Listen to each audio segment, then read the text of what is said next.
बुद्धम शरणम गच्छामि का मूल क्या है, किस ग्रंथ में पहली बार उपयोग किया गया, ये मूल मंत्र क्या आप जानते हैं? अगर आप नहीं हैं तो हम आपको बताते हैं कि बुद्धम शरणम गच्छामि का मूल क्या है। गौतम बुद्ध के जीवन की हर बात लिखी गई है। इन ग्रंथों को कहते हैं त्रिपिटक। इन्हें पाली भाषा में लिखा गया है। बुद्धम शरणम गच्छामि बौद्ध धर्म को जानने वालों के लिए मूल मंत्र है। इसकी दो और पंक्तियों में संघम शरणम गच्छामि और धम्मम शरणम गच्छामि भी है। बौद्ध धर्म की मूल भावना को बताने वाले ये तीन शब्द गौतम बुद्ध की शरण में जाने का अर्थ रखते हैं। बुद्ध को जानने के लिए उनकी शिक्षाओं की शरण लेना जरूरी है, पर इस ब्रह्म वाक्य के अर्थ केवल शब्दों तक सीमित नहीं है।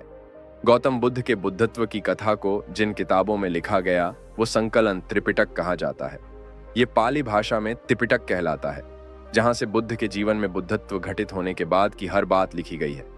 दरअसल बुद्ध का जीवन 35वें साल में तब बदला जब उन्हें वैशाखी पूर्णिमा के दिन पीपल के वृक्ष के नीचे बोधि हुई। इसके बाद 80 साल तक वे उस समय की लोकप्रिय भाषा संस्कृत की बजाय सरल लोक भाषा पाली में प्रचार करने लगे। बौद्ध धर्म के प्रचार के लिए बुद्ध ने सारनाथ के प्रथम उपदेश के बाद 5 मित्रों को अपना अनुयायी बनाया और उन्हें धर्म प्रचार लिए भेजा। संघों का निर्माण इसी के साथ शुरू हुआ और बुद्ध की सौतेली मां महाप्रजापति गौतमी उनके पहले बौद्ध संघ की सदस्य बनी। संघ के निर्माण के लिए नियमों की जरूरत थी और यहीं से त्रिपिटक की संरचना का कार्य शुरू हुआ। उपाली नाम के एक बौद्ध ने, जो जाति से शूद्र थे, सबसे पहले विनय पिटक की रचना की। इसी में पहली बार बुद्धम शरणम गच्छामि का जिक्र आया। ये पुस्तक बौद्ध भिक्षुओं और भिक्षुणियों के लिए नियमावली थी। इसके बाद बुद्ध के सबसे प्रिय शिष्य आनंद ने सुत्त पिटक की रचना की, जिसके 5 अंग हैं।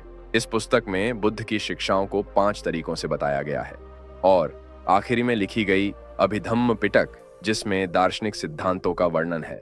बुद्धम शरणम गच्छामि का जिक्र पहली विनय पटिक में किया गया।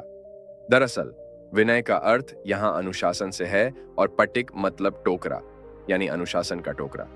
तो जो भी बौद्ध धर्म अपनाकर इसके मार्ग पर चलता, उसके लिए यहीं से मार्ग मिलता और बुद्धम शरणम गच्छामि वो पहला वाक्य होता जिसे अपनाना होता था।